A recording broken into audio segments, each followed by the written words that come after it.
పంచతంత్ర కథలు. తూర్పు కనుమల అంచున ఉన్న ఒక అందమైన పల్లెటూరు గిరిపురం. ఆ ఊరి చుట్టూ ఎత్తైన కొండలు, దట్టమైన అడవులు ఉంటాయి. ఆ ఊరిలో నివసించేవారంతా 60 ఏళ్లు పైబడిన వృద్ధులే. యువకులంతా పట్నాలకు వలస వెళ్లిపోయినా ఆ ఊరి పెద్దలు మాత్రం తమ మట్టిని వదల్లేక అక్కడే జీవిస్తున్నారు.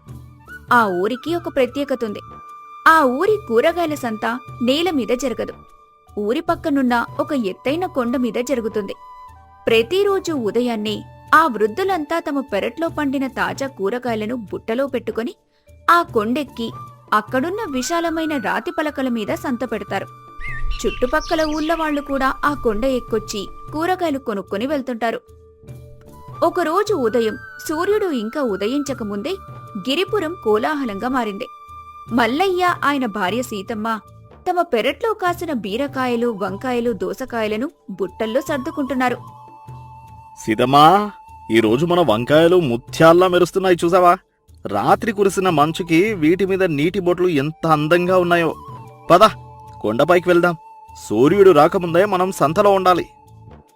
అవునండి, మనం ఆవు పేడ వేసి ప్రాణం పెట్టి పండించిన కూరగాయలు కదా, ఆ మాత్రం మెరుపుండదా?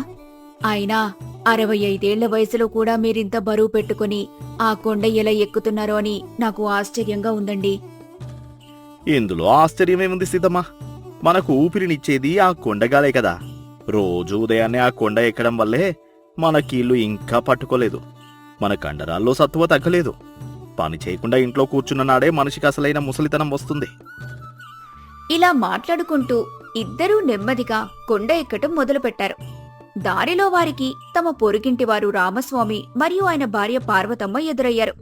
వారి బుట్టల్లో నిగనిగలాడే ఆకుకూరలు, టమాటాలు ఉన్నాయి. ఏమయ్యా మల్లయ్య, ఇవాళ చాలా ఉత్సాహంగా ఉన్నట్లున్నావు. నీ బుట్ట బరువుగా ఉన్నా నీ అడుగులు మాత్రం చాలా వేగంగా పడుతున్నాయి. రా రా రామస్వామి, ఇవాళ గాలి చల్లగా ఉంది కదా, ఆ చల్లదనం ఒంటికి తగులుతుంటే ఆయాసం రావడం లేదు. నీ బుట్టలో ఆకుకూరలు చాలా పచ్చగా కలకలలాడుతున్నాయి. అవును మల్లయ్య గారు, నిన్న సాయంత్రమే మా ఆయన పెరట్లోని బావిలోంచి నీళ్లు తోడిపోశారు. ఆ నీళ్ల చలవకి ఆకుకూరలు ఎంతో తాజాగా ఉన్నాయి. ఈ ఆకుకూరలు తింటే కంటి చూపు ఏమాత్రం మందగించదని మా తాతలు చెప్పేవారు. నిజమే పార్వతమ్మ, ఈ కొండ మీద ఉండే ఔషధ మొక్కల గాలి మన ఊపిరితిత్తుల్లోకి వెళ్తుంటే శరీరంలో ఉన్న నొప్పులన్నీ మాయమైపోతున్నాయి. పట్నంలో ఉన్న మన పిల్లలకు ఈ స్వచ్ఛమైన గాలి ఎక్కడ దొరుకుతుంది? అలా నలుగురు కబుర్లు చెప్పుకుంటూ ఆ ఎత్తైన కొండను చాలా సునాయాసంగా ఎక్కేశారు. కొండపై భాగం చాలా విశాలంగా చదునుగా ఉంది. అక్కడి నుంచి చూస్తే కిందున్న పచ్చని పొలాలు, ప్రవహిస్తున్న వాగు ఎంతో అందంగా కనిపిస్తున్నాయి. అప్పటికే ఆ ఊరి వృద్ధులంతా తమ బుట్టలతో అక్కడ కూర్చొని ఉన్నారు. అందరూ ఒకరినొకరు ఆప్యాయంగా పలకరించుకుంటున్నారు. సరిగ్గా అదే సమయానికి పట్నం నుంచి వీరభద్రం అనే ఒక పెద్ద వ్యాపారి ఆ కొండ కిందకు చేరుకున్నాడు. వీరభద్రం వయసు కేవలం 50 ఏళ్లే అయినా అతనికి ఎన్నో రకాల జబ్బులున్నాయి.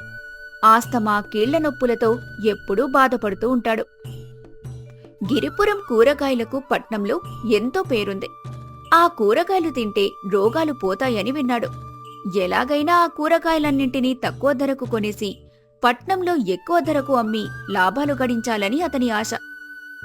కాని ఆ కొండ మీదకు పల్లకి వెళ్లే దారి లేదు, నడుచుకుంటూనే వెళ్ళాలి. ఒరేయ్, ఈ ఊరి వాళ్ళకేమైనా మతిపోయిందారా?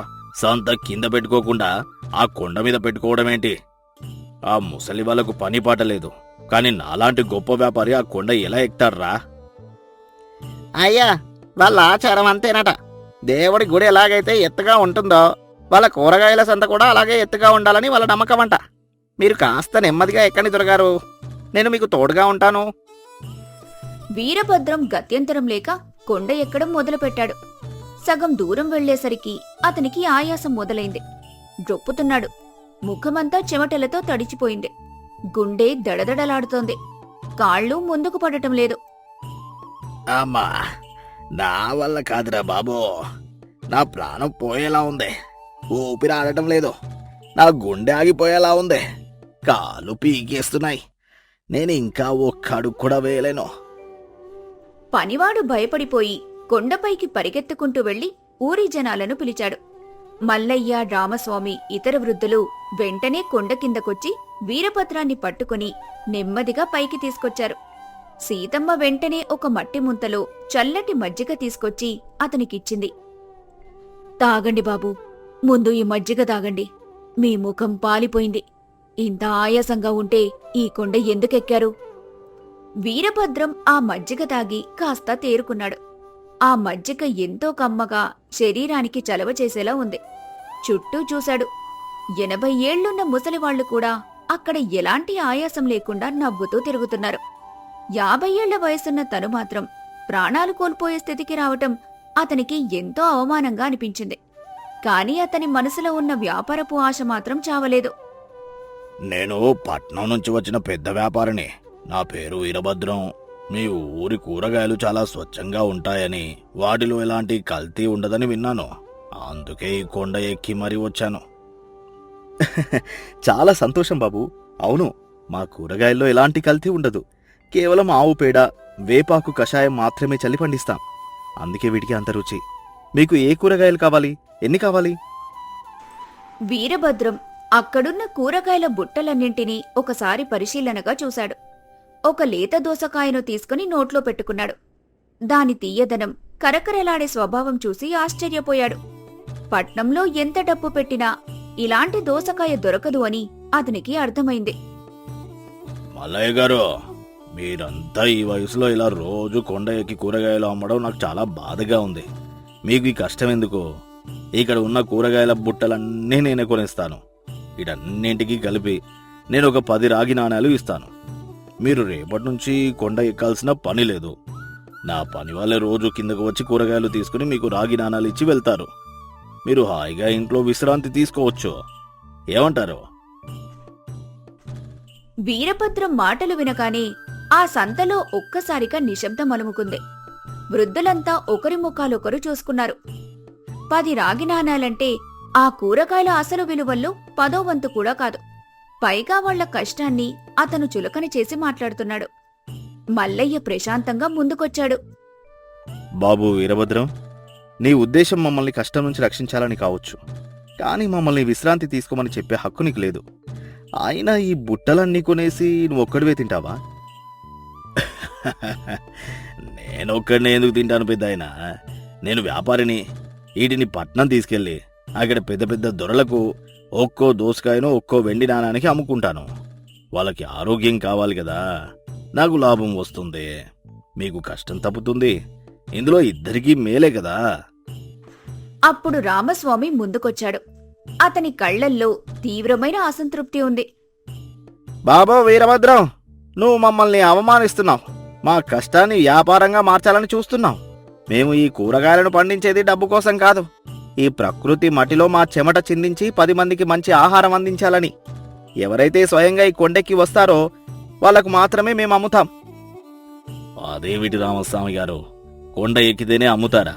డబ్బు ఇస్తానంటున్నాను కదా, మీకే కదా లాభం. కొండ కింద కూర్చొని డబ్బులు తీసుకుంటే మీ ఆస్తి పెరుగుతుంది కదా.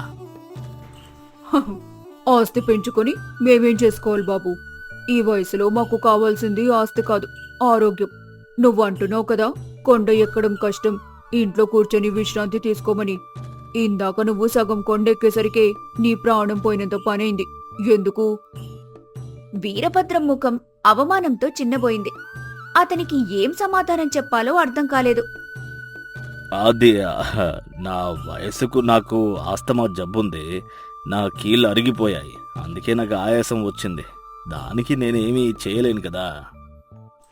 బాబు, నీకు ఆ జబ్బులు రావడానికి కారణమేంటో తెలుసా? నువ్వు ఎప్పుడూ పల్లకిలో తిరగటం, ఇంట్లో కూర్చొని పనులు చేయించుకోవడం వల్లే. శరీరానికి ఏ కష్టమూ పెట్టకుండా కేవలం డబ్బు వెనక పరిగెత్తడం వల్లే నీకా జబ్బులొచ్చాయి. మమ్మల్ని చూడు, మా వయసు నీకంటే 15 ఏళ్లెక్కువ. అయినా మేము రోజుకు 2 సార్లు ఈ కొండ ఎక్కి దిగుతాం. మాకు ఎలాంటి నొప్పులు లేవు, ఆయాసము లేదు. కారణం మేము చేసే ఈ కాయ కష్టమే. మల్లయ్య వీరభద్రం భుజం మీద చెయ్యి వేసి నెమ్మదిగా మాట్లాడటం మొదలుపెట్టాడు. అర్థం చేసుకో వీరభద్రం, కాయ కష్టం అనేది మనిషికి శిక్ష కాదు, దేవుడిచ్చిన వరం. పట్నంలో మీరు డబ్బు సంపాదిస్తారు కానీ ఆరోగ్యాన్ని మాత్రం కోల్పోతారు. మేము ఈ కొండ ఎందుకు ఎక్కుతామో తెలుసా? ఎవరైతే తమ శరీరానికి కష్టం కలిగించి ఆయాసపడుతూ చెమట చిందిస్తూ ఈ కొండ ఎక్కి వస్తారో వాళ్ళకి ఈ ప్రకృతి సహజమైన కూరగాయలు తినే అర్హత ఉంటుంది. కష్టం చేయని వాడికి అమృతం పెట్టినా అది అరగదు. అవును బాబూ, నువ్వు ఈ బుట్టలన్నీ 10 రాగి నాణాలకు కొని పట్నంలో వెండి నాణాలకు అమ్ముతాను అంటున్నావు. అంటే డబ్బున్న వాళ్లకు మాత్రమే ఈ ఆరోగ్యం దక్కాలి, పేదవాళ్లకు దక్కకూడదు అనా నీ ఉద్దేశం? మా దగ్గర కొనే వాళ్లకు డబ్బున్నా లేకపోయినా మేమిస్తాం. కొన్నిసార్లు వాళ్ళు తెచ్చిన జొన్నలు రాగులు తీసుకుని కూరగాయలు ఇస్తాం.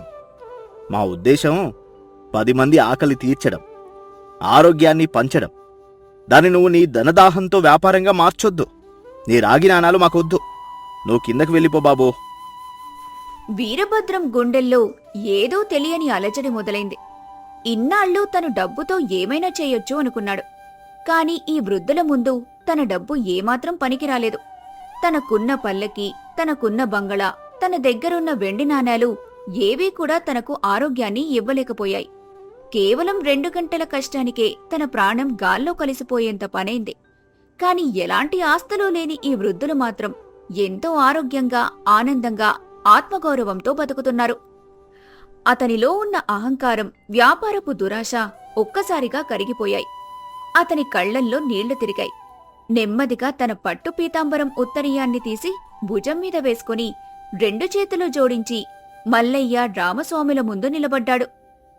నన్ను క్షమించండి పెద్దలారా, నా అజ్ఞానాన్ని క్షమించండి. నా దగ్గర ఉన్న డబ్బు చూసుకుని నేను మనిషి అన్న విషయమే మర్చిపోయాను.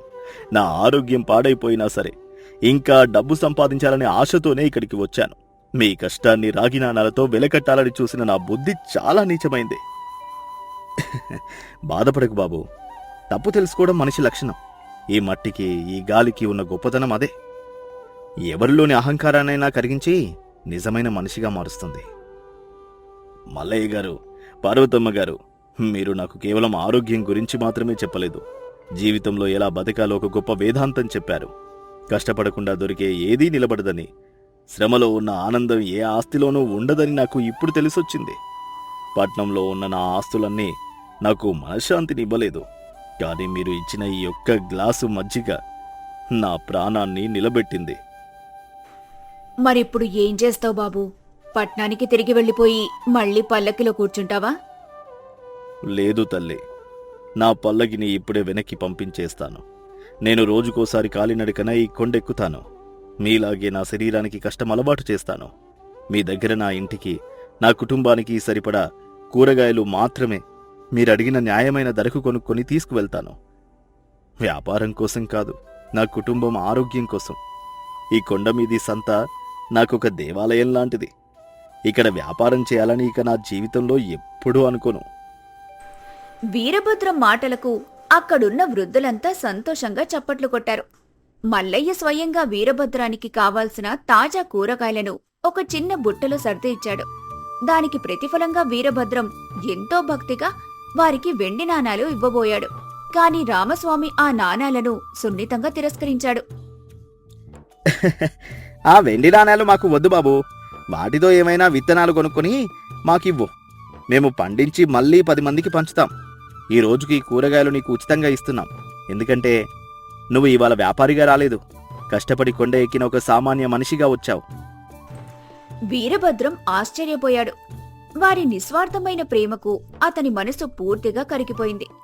ఆ వృద్ధులకు సాష్టాంగ నమస్కారం చేసి తన బుట్టను తలమీద పెట్టుకుని నెమ్మదిగా కొండ దిగటం ప్రారంభించాడు.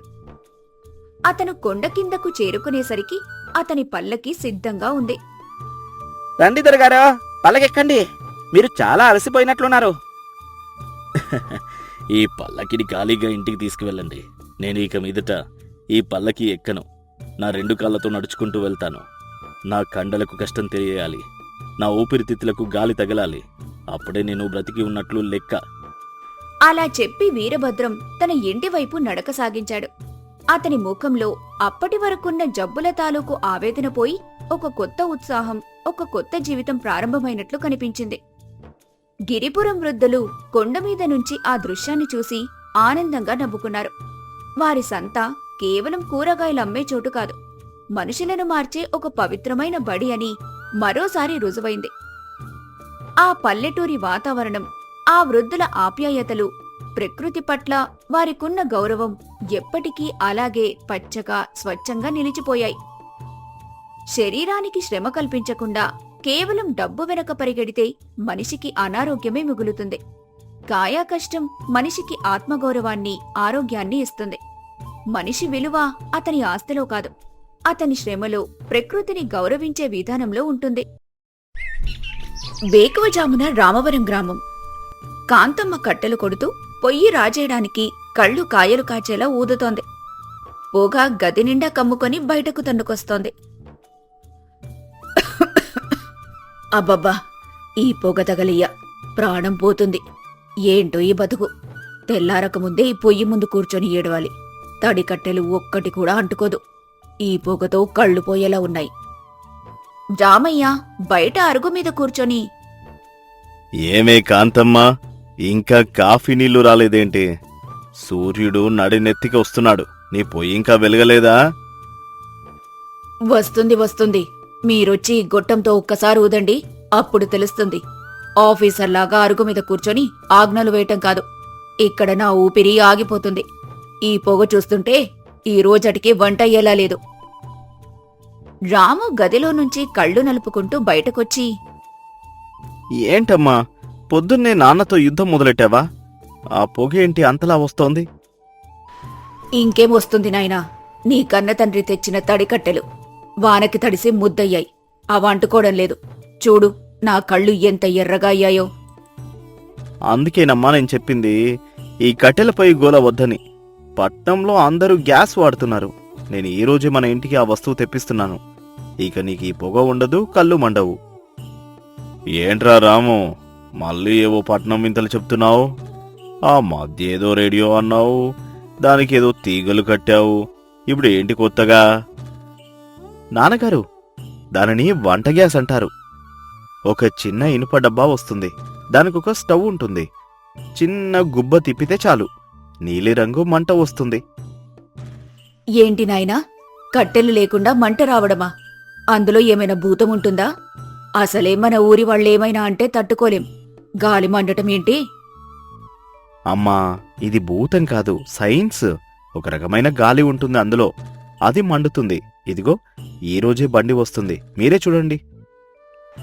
కాసేపటికి ఊరి పొలిమేరలో ఒక ఎడ్లబండి వస్తుంది. దానిమీద ఎర్రటి రంగులో ఉన్న సిలిండర్లున్నాయి. సూరయ్య గారు అందరికంటే ముందు పరిగెత్తుకుంటూ వచ్చారు. ఓయ్ రామయ్య గారు, ఏంటండి మీ ఇంటికి ఎర్రటి రోకలి బండలు వస్తున్నాయి? వాటితో ఏం చేస్తారేంటి? ఊరంతా ఇవేంటని అడుగుతున్నారు. అరే సూరయ్య, నోరు అదుపులో పెట్టుకో. నా కొడుకు పట్నంలో చదువుకున్నాడు, ఏదో వంట గ్యాస్ అంటున్నాడు. వీరయ్య చాకలిరేవు నుంచి వస్తూ, ఏంటో బాబుగారు, ఈ గాలి వంట అంట. గాలితో వంట చేస్తే ఆ రుచి ఎక్కడి నుంచి వస్తుంది? ఆ కట్టెల పొయ్యి మీద మట్టి కుండలో ఉడికి పప్పు రుచి దీనికి వస్తుందా? గాలి తింటే కడుపు నిండుతుందా? సిద్ధాంతి గారు మంత్రాలు చదువుకుంటూ వెళ్తూ ఆగి, ఏంటయ్యా రావయ్యా, ఇది ఏదో వింత యంత్రంలాగా ఉందే. లోపల గాలి పెట్టి మంట వేయడం ఏంటి? శాస్త్రమేమన్నా ఒప్పుకుంటుందా? గాలి దేవుడు ఆగ్రహిస్తాడేమో సుమా. సిద్ధాంతి గారు, శాస్త్రం కాదు, ఇది సౌకర్యం. అమ్మ కష్టపడుతోందని తెచ్చాను. బండివాడు సిలిండర్ దించి లోపల పెట్టాడు. రాము ఆ పైపులు తగిలించి స్టవ్ వెలిగించాడు. బుస్సున శబ్దం చేస్తూ నీలిమంట రాగాని, నాయనా, అదేంటి దయ్యం మంటలాగా ఉంది? ఎర్రగా లేకుండా నీలంగా ఉండటమేంటి? అసలా శబ్దమేంటి? అది మనల్నేమైనా మింగేస్తుందా? అత్తేగారు, భయపడకండి, ఇది చాలా మంచిది. చూడండి, గిన్నెకి అడుగున మసి అస్సలు పట్టదు. మీ చేతులు కూడా నల్లగా అవ్వవు. ఇది మంత్రం కాదు, ఒక వింత శక్తి. ఏమే కాంతమ్మా, జాగ్రత్త సుమా. ఆ గాలి మన పొట్టలోకి వెళ్తే కడుపు ఉబ్బరం వస్తుందట. పట్నంలో అందరూ అందుకే రోగాల పాలవుతున్నారట. గాలి వంట తింటే గాలి మనుషులైపోతారేమో. అవునా సుబ్బమ్మ, నాకు అలాగే అనిపిస్తోంది. కాని మా వాడస్సలు వినటం లేదు. అమ్మా, సుబ్బమ్మ పిన్ని చెప్పేవి అన్ని అబద్ధాలు. నువ్వొకసారి దోశ వేసి చూడు. మీ ఇద్దరికీ కాఫీ చేసి ఇస్తాను, అప్పుడు చెప్పండి రుచి ఎలా ఉందో. కాంతమ్మ వణుకుతున్న చేతులతో అట్లతడి పట్టుకుని దోశ వేసింది. అది కరెక్ట్గా కాలి ఎక్కడా మసి లేకుండా తెల్లగా వచ్చింది. అందరూ ఆశ్చర్యంగా ఆ దోశను చూస్తున్నారు. అరే, నిజమే రాము, ఇది భలేగా ఉందే. కళ్ళు అస్సలు మండటం లేదు. ఊపిరి కూడా హాయిగా ఉంది. మసి అస్సలు లేదు. రామయ్య మెల్లగా దగ్గరకొచ్చి చూస్తూ, ఏమో ఈ కాంతమ్మ, మంట బానే ఉంది కానీ దీనికి ఎంత ఖర్చు అవుతుంది రాము? మన జేబుకి చిల్లు పడదు కదా. నాన్నగారు, కట్టెల కోసం మీరు పడే శ్రమ కన్నా ఇది తక్కువే. ఒక్కసారి నింపితే నెల రోజులు వస్తుంది. కొన్ని రోజులు గడిచాయి. రామయ్య ఇంటి గ్యాస్ వంట ఊరంతా చర్చనీయాంశమైంది. పండుగ సమయం రావటంతో కాంతమ్మ అన్నయ్య పెద్దబ్బాయి తన కుటుంబంతో కలిసి రామవరం వచ్చాడు. ఆయనకు అన్నీ తెలుసనే అహంకారం ఎక్కువ. ఏంటయ్యా రావయ్యా, మీ ఇంటికి రాగానే ఏదో వింత వాసన వస్తోంది. ఏమన్నా కొత్త రకం అత్తరు తయారు చేస్తున్నారా ఏంటి? లేక ఏదైనా గాలి వదులుతున్నారా? అత్తరు కాదండి బావుగారు, అది గ్యాస్ అంట. మా రాము పట్నం నుంచి తెచ్చాడు. పొగ లేకుండా వంట అవుతుందట. పొగలేని వంట అది ఎలా కుదురుతుంది? పొయ్యి ఊదితేనే కదా వంటకి రుచి వచ్చేది. గాలితో వంట చేస్తే ఆ తిండి అరుగుతుందా? రేపు మా కడుపుల్లో వింత శబ్దాలు వస్తే మీరు బాధ్యులా? అయినా గాలి ఎక్కడి నుంచి వస్తుంది? పక్కనెవరైనా కూర్చొని ఊదుతుంటారా ఏంటి? అన్నయ్య, నువ్వు మరీను. నేను వారం నుంచి దీని మీదే వంట చేస్తున్నాను. నా కళ్ళిప్పుడు ఎంత హాయిగా ఉన్నాయో చూడు. ముసలితనంలో వచ్చే దగ్గు కూడా తగ్గింది. సరేలే, వంట సంగతి సరే. ఆ గాలి డబ్బా ఎప్పుడు ఊడిపోతుందో ఎవరికి తెలుసు? ఆ డబ్బా మీద ఎర్ర రంగు వేశారంటేనే అది ప్రమాదమని అర్థం. కాంతమ్మ, నువ్వు ఆ వింత యంత్రం దగ్గర కాస్త మెలకుగా ఉండమ్మా. పట్నం వాళ్ళు ఇలాంటివి కనిపెట్టి మనల్ని మోసం చేస్తారు. అప్పుడే అసలైన కష్టం మొదలైంది. కాంతమ్మ గారెలు వేయటానికి సిద్ధమవుతుండగా పొయ్యి ఆరిపోయింది. రాము, రాము, ఇటు రానాయనా. ఈ పొయ్యి ఆరిపోయింది. ఎంత తిప్పినా వెలగటం లేదు. చుట్టాలు ఆకలితో ఉన్నారు. గారెలు వేయాలి. ఇప్పుడెలా? అయ్యో అమ్మా, గ్యాస్ అయిపోయిందమ్మా. సిలిండర్ ఖాళీ అయిపోయింది. చూసావా, ఇదే నేను చెప్పేది. నమ్మలేని వస్తువు. ఆ కట్టెల పొయ్యి అయితే అడవికి వెళ్తే కట్టెలు దొరికేవే. ఇప్పుడు ఈ గాలి కోసం ఎక్కడికి వెళ్తావు? ముందే చెప్పాను కదా, కొత్తవి తెచ్చే ముందు పాతవి వదలకూడదని. ఇప్పుడు ఆ గాలి పట్టుకోవడానికి ఆకాశానికి ఏమైనా నిచ్చెన వేస్తారా? చూసారా రామయ్య గారు, నేను అప్పుడే చెప్పాను ఈ గాలి నమ్మదగ్గది కాదని. ఇప్పుడు మా అందరి పరిస్థితి ఏంటి? పండుగ రోజున గాలి తిని భజన చేసుకోవాలా అన్నట్టు కాందమ్మా. ఆ గాలి డబ్బాలో ఏమైనా మిగిలి ఉంటే కాస్త ఊదు, వెలుగుతుందేమో. ఏమైంది రామయ్య గారు, గాలైపోయిందా? ఇప్పుడు ఏం చేస్తారు? పట్నం చదువులంటే ఇలాగే ఉంటాయి మరి. గాలిని నమ్ముకుంటే గాలిలోనే తేలాలి. సూరయ్య గారు, ఇప్పుడు పరిహాసం వద్దు. నాన్నగారు, నేను పక్క ఊరికి వెళ్లి బండి మీద ఇంకోటి తీసుకువస్తాను. అక్కడ ఉందో లేదో కనుక్కుంటాను. అప్పటిదాకా చుట్టాలు ఏం తినాలి నాయనా? అందరూ అరుగు మీద ఆకలితో కూర్చున్నారు. అసలే మా అన్నయ్యకు కోపం ఎక్కువ. సమయానికి భోజనం లేకపోతే ఇల్లు పీకి పందిరి వేస్తాడు. అత్తేగారు, నేను పెరట్లో పాత పొయ్యి దగ్గర కట్టెలు పేర్చిపెట్టాను. మీరక్కడికి రండి. ఈ రోజుకి ఎలాగోల కానిద్దాం. కాంతమ్మ మళ్లీ కట్టెల పొయ్యి దగ్గరికి వెళ్ళింది. మళ్లీ అదే పొగ, అవే కన్నీళ్లు. కాని ఈసారి ఆమెకు ఆ గ్యాస్ సుఖమేంటో బాగా అర్థమైంది. కాసేపటికే వర్షం మొదలైంది. అబ్బో, ఈ వర్షంలో కట్టెలంటుకోవు. పొగ కళ్లల్లోకి పోతుంది. ఆ గ్యాస్ మీద 10 నిమిషాల్లో అయిపోయే పని ఇక్కడ గంట పడుతోంది. పైగా ఈ మసి, నా కొత్త పట్టుచీర అంతా పాడైపోయాయి. ఏమే కాంతమ్మా, గ్యాస్ మీద వంట అలవాటైతే ఇలాగే ఉంటుంది. అందుకే అంటారు, సుఖానికి అలవాటు పడితే కష్టము భరించలేమని. ఆ రోజు గాలి వంట అన్నావు కదా, ఇప్పుడు ఈ పొగ వంట తిను. సుఖమని కాదు సుబ్బమ్మ, ఇది ఆరోగ్యం కూడా. చూడు, నా కళ్ళు మళ్ళీ ఎలా ఉబ్బాయో. గ్యాస్ ఉంటే ఈ పాటికి గారెలు అందరి కడుపులోకి వెళ్లేవి. ఏవే కాంతమ్మా, ఇంకా వంట కాలేదా? పొగతో ఇల్లు నిండిపోయింది, కళ్ళు మండుతున్నాయి. నీ ఖాళీ డబ్బా ఏమైంది? అది కూడా వర్షానికి తడిసిపోయిందా ఏంటి? అన్నయ్య, అది అయిపోయింది. రాము తీసుకురావడానికి వెళ్ళాడు. ఇప్పుడు ఈ కట్టెలతోనే వంట చేయాలి. కాస్త ఓపిక పట్టు. చూసారా బావగారు, వస్తువు మీద అతిగా ఆధారపడకూడదు అనడానికి ఇది నిదర్శనం. రాము ఆ గాలి డబ్బా కోసం ఎక్కడ ఇరుక్కుపోయాడో ఈ వర్షంలో. వాడు పడవ వేసుకుని రావాలేమో. రాము సాయంత్రం దాకా రాలేదు. ఊరిలో పెద్ద వర్షం మొదలైంది. ఏరు పొంగింది. రామవరం నుండి పక్క ఊరికి వెళ్లే దారి మూసుకుపోయింది. రాత్రి 10 గంటలకి రాము తడిచి ముద్దై ఖాళీ చేతులతో వచ్చాడు. అందరూ అతన్ని వింతగా చూస్తున్నారు. నాన్నగారు, దారిలో ఏరు పొంగింది. బండి వచ్చే పరిస్థితి లేదు. అక్కడ కూడా సిలిండర్లు అయిపోయాయట. రేపు లారీ వస్తేనే గాని దొరకవు. చూసారా, పండుగ రోజున మనకి ఈ కష్టాలు తప్పలేదు. ఆ గాలి డబ్బా మనల్ని నట్టేట ముంచింది. ఇక రేపు కూడా మనం పస్తులుండాల్సిందేనా? నాయనా రాము, నువ్వొచ్చావా?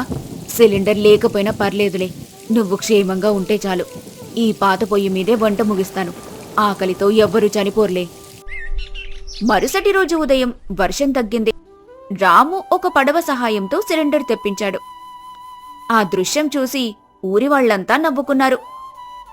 ఏంటో బాబు, రాము బాబు సాహసం చూస్తుంటే ఆ గ్యాస్ ఎంత ముఖ్యమో అర్థమవుతోంది. ఒక గాలి డబ్బా కోసం పడవలో ప్రయాణం చేశాడంటే నమ్మలేకపోతున్నాను. వీరయ్య గారు, ఇది కేవలం వంట వస్తువు కాదు. మన అమ్మల అక్కల కళ్ళల్లో పొగను తుడిచే మార్పు. అది లేకపోతే మళ్ళీ పాత రోజుల్లోకి వెళ్లాల్సిందే. ఆ పొగ వల్ల వచ్చే రోగాల కన్నా ఈ కష్టం మిన్నా. నిజమేరా రాము, ఈ ఒక్క రోజులోనే తల్లిపడ్డ కష్టం చూశాను. ఆ కట్టెల పొయ్యి మసిలో ఆమె మళ్ళీ రోగాల పాలయ్యేలా ఉంది. ఈ గ్యాస్ వల్ల ఆమెకు కొంత విశ్రాంతి దొరుకుతుందంటే ఆ మాత్రం కష్టపడడంలో తప్పులేదు. బావుగారు, మీరేమంటారు? ఇప్పటికైనా గాలి వంట మీద నమ్మకం కలిగిందా? నిజమే రామయ్య గారు, ఆ గ్యాస్ మీద చేసిన గారెలెంత మెత్తగా ఉన్నాయో. పొగ వాసన లేకుండా స్వచ్ఛంగా ఉన్నాయి. రుచి కూడా అద్భుతంగా ఉంది. మనమే అనవసరంగా భయపడ్డాము. ఈ మార్పు నిజంగా అవసరమే. నాకు కూడా పట్నం వెళ్ళినప్పుడు ఒకటి కొనిపెట్టు రాము. ఏమయ్యా రామయ్య, గ్యాస్ డబ్బా వచ్చిందా? పూజకి టైం అయిపోతోంది. నైవేద్యం ఈ కొత్త పొయ్యి మీదే చేస్తున్నారా? వచ్చిందండి సిద్ధాంతి గారు. గాలి వంట రుచి లేదన్నాం కానీ ఆ గాలి వల్ల మా ఇంటి ఆడవాళ్ల కళ్ళల్లో ఆనందం ఉంది. ఆ ఆనందం కన్నా రుచేముంటుంది? గాలి దేవుడు కూడా ఇప్పుడు శాంతించాడనుకుంటా. విన్నావా సుబ్బమ్మ? ఇక మీదట మా ఇంట్లో పొగ ఉండదు. ఆ సిలిండర్ రాకతో మన బతుకులు మారుతాయి. నువ్వు కూడా మీ వాణ్ణడిగి తెప్పించుకో. కష్టాలొచ్చినా సౌకర్యం కోసం మనం సిద్ధపడాలే. ఆ పొయ్యి ఊదడం కన్నా బటన్ తిప్పటం ఎంత సుఖమో. సరేలే రామయ్య గారు, నేను కూడా మా ఆవిడకి చెప్తాను. ఆ ఎర్ర డబ్బా వస్తే మా ఇంట్లో కూడా శాంతి ఉంటుంది. లేకపోతే ఆ కట్టెల పొగతో రోజు గొడవలే అవుతున్నాయి. అందరూ నవ్వుకుంటూ గారెలు తింటుంటారు. ఆ ఇల్లు మళ్లీ వెలుగుతో నిండిపోయింది. గ్రామస్తులందరూ రామయ్య ఇంటి మార్పును చూసి ఆశ్చర్యపోయారు. మొదట్లో భయపడినా, హేళన చేసినా క్రమంగా అందరూ గ్యాస్ వాడుకలోకి రావటం మొదలైంది. పాత పద్ధతుల పట్ల గౌరవం ఉన్నా ఆధునిక సాంకేతికత అందించే సౌకర్యాలను స్వీకరించడంలోనే నిజమైన ప్రగతి ఉందని రామవరం గ్రామ ప్రజలు గ్రహించారు. కష్టాలు కేవలం పరివర్తనలో భాగమని, మార్పు అనేది ఎప్పుడూ మంచి కోసమే జరుగుతుందని వారు అర్థం చేసుకున్నారు. కాలంతో పాటు మార్పును ఆహ్వానించాలి. కొత్త విషయాల పట్ల భయం లేదా వెటకారం సహజమే అయినా వాటి వల్ల కలిగే మేలును గ్రహించి ముందడుగు వేయటమే విఘ్నత. సౌకర్యాలు కేవలం సుఖం కోసమే కాదు, ఆరోగ్యం మరియు ప్రగతి కోసం కూడా అని తెలుసుకోవడమే నిజమైన విజ్ఞానం.